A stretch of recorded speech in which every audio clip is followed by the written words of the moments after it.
Hey, welcome in to Make Your Money Matter. I'm your host, Brad Barrett. I'm also a managing director and partner here at One Capital Management. And today on the show, we're going to talk about 6 questions your financial advisor should be asking you. And this is coming from an article I read, a great article over the weekend that I read, as well as some experience that I have in nearly 2 decades of being a financial advisor. And these are questions that I want you to take note of and really also ask yourself if you're not working with an advisor and making sure you're answering these for yourself.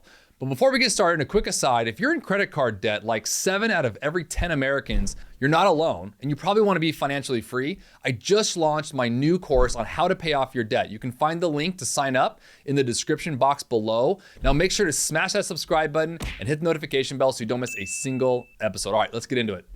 Hey, fun fact, did you know on average, we human beings have about 60,000 thoughts and questions that go through our brain every day? Now, I don't know about you, but that number struck me because what I thought about was how many of those are actually being answered or being solved. I think that was more shocking to me was the thought of how many unanswered questions or unsolved thoughts are actually happening daily. And as a financial advisor, to effectively help you with your retirement strategy, with your investment strategy, we have to have a clear picture of what you have and ultimately what you need and what you want. So there's 6 questions that I think are really important that your advisor should be asking you if you're working with an advisor, or you should be asking yourself as well, or when you meet with a new advisor potentially, because when it boils down to it, right, my experience tells us that the main question that all of us we have, and these 6 that are gonna go into and come from, is this: will my money last as long as I will? It's important to know, no matter what age or what stage you're in right now, listening or watching to this,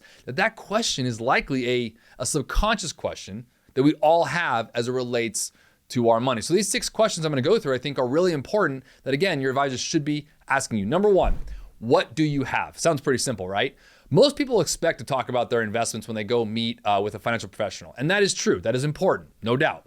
But we also wanna look at things that are outside of your portfolio. Things like what kind of debt you might have, how you expect to pay off that debt before you retire. Maybe how much do you still owe? Those kinds of questions, right? It won't show up necessarily on a portfolio statement. Maybe things like, do you have an emergency fund? Are you getting other income later in life, like Social Security or a pension? So what do you have is the first question I think we all need to answer, and any advisor should be asking you. Secondly is this: why do you have it? Look, often people who are really nearing retirement have this thing called the junk drawer. And I would argue that we all have it pretty much, right? I call it the junk drawer because, like my wife and I, you probably have a junk drawer in your house. You know, it has all these random things in it. They're all important, but they're not exactly cohesive. Like, they don't really go all together.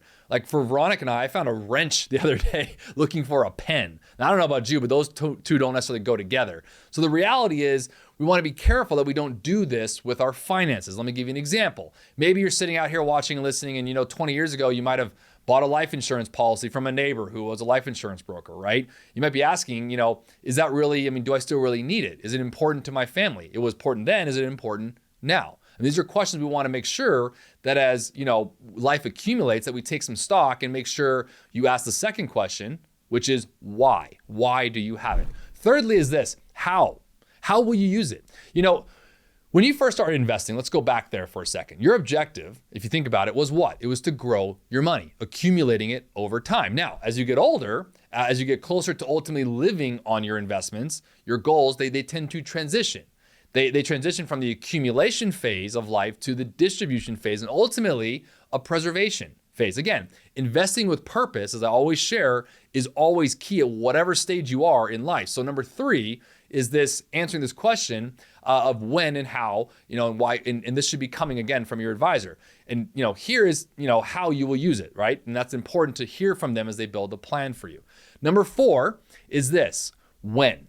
When will you need to start using it? This is basically the sub question to number 3, right? If you're like any retiree out there, and mind you, this is not just for retirees, this is for anyone who's thinking and planning ahead, but understanding when, or essentially the sequence of when you turn on your income sources, whether it's Social Security, an annuity, a pension, distributions from your investments or your savings, this can ultimately affect your bottom line in several ways. All the way, from the amount of money you'll receive over the life of your lifetime, all the way to the taxes you'll pay every year. So the fourth question is, when will you start to use it or need it?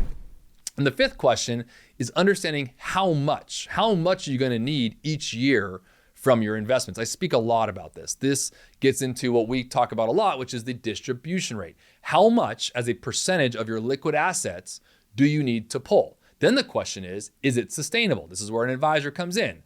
But this is the biggest question you're going to have, right? Are you going to outlive your money? Question number 5 will help you answer that. And finally, number 6, what are you missing? Now, I threw this one in here really because it's important to address the items that need addressing, right? For many out there, it's actually having the conversation with an advisor to go through the other 5 questions. And really, if you find the right advisor, if you find the right person, they will help you find the right strategies to deal with all of these questions and all of these risks. Because all these questions mentioned and the risks you might face in the future are ultimately what's necessary to help create strategies to alleviate those risks and build the plan that ultimately fits the goals and objectives you have with your money. Hey, I hope you enjoyed that today. If you did, make sure to subscribe to our show and don't forget to check out my new online course, How to Pay Off Your Debt, located in the description box below. And then until next time, always remember to make your money matter.